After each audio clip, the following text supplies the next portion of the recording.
evening, ladies and gentlemen, and welcome to tonight's session of Ask Zak. And our topic for tonight is how to apply dip to your animals. Now that is very relevant, especially with the season that's upon us. Summer months are coming, our first rains are on the way, and of course with all that we get explosion in the population of our ticks and all of our external parasites. So how to apply your dips plays a big role in the season that's ahead. Now a lot of people ask, what is the best method to apply a dip? And unfortunately there's no clear answer.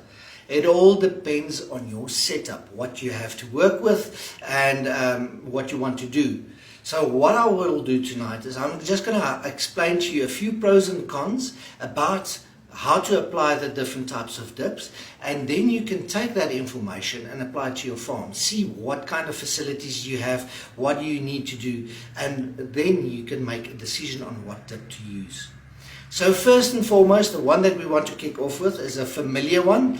Everyone knows the pour-on dip that you pour onto the back of the animal, right from the start of the neck to the base of the tail.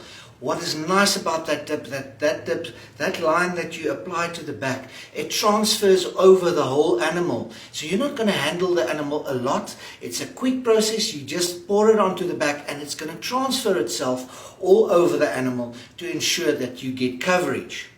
The big challenge that you have there is you have to apply that dip according to body mass.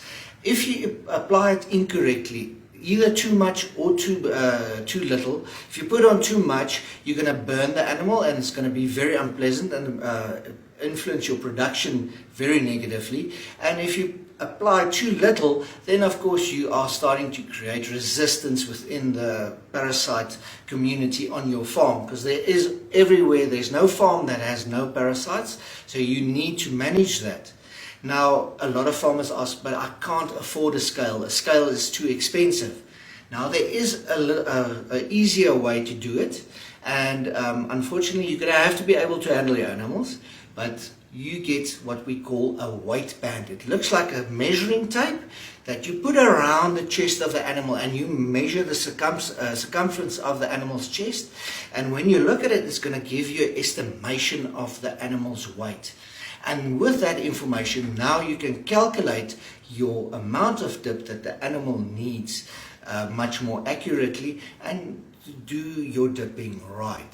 So that is very important when it comes to our dipping with a pour-on. So first and foremost, you don't have to handle the animal so much, but you need to know what your animals weigh. So know that before you apply your dip or go buy your first dip.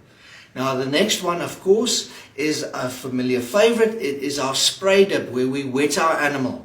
Now what's nice about our spray dip is we don't have to have the animal's weight. What we do is we literally take the dip, mix it into the water according to the dilution rate that the dip tells us, and we have to wet that animal. Now very important with the spray dip. The spray dip doesn't transfer itself all over the animal. You are going to have to do it via your spraying. So you're going to have to make sure you wet the animal all over. And when I talk about all over, you're going to have to get into the hard to reach places as well. The groin areas, underneath the forearms, underneath the tail. Those areas you're going to have to spray and make sure you wet. Otherwise, the dip doesn't get in contact there, and you create safe pockets for the ticks to live in, and there they're going to survive until the dip has worked itself off the animal, and then you're going to just have a big challenge with ticks ahead in the season. So what we usually say, a general rule of thumb, is about 5 liters of mixture is enough to do one big head of cattle. So make sure you've got the correct facilities, because remember, you're going to have keep that animal still.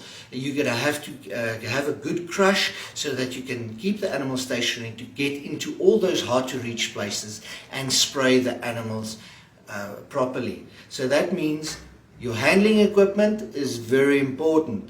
The other thing is, when it comes to ease of use, of course, it's very easy to mix. You cannot overdose if you mix it correctly. You just wet the animal properly.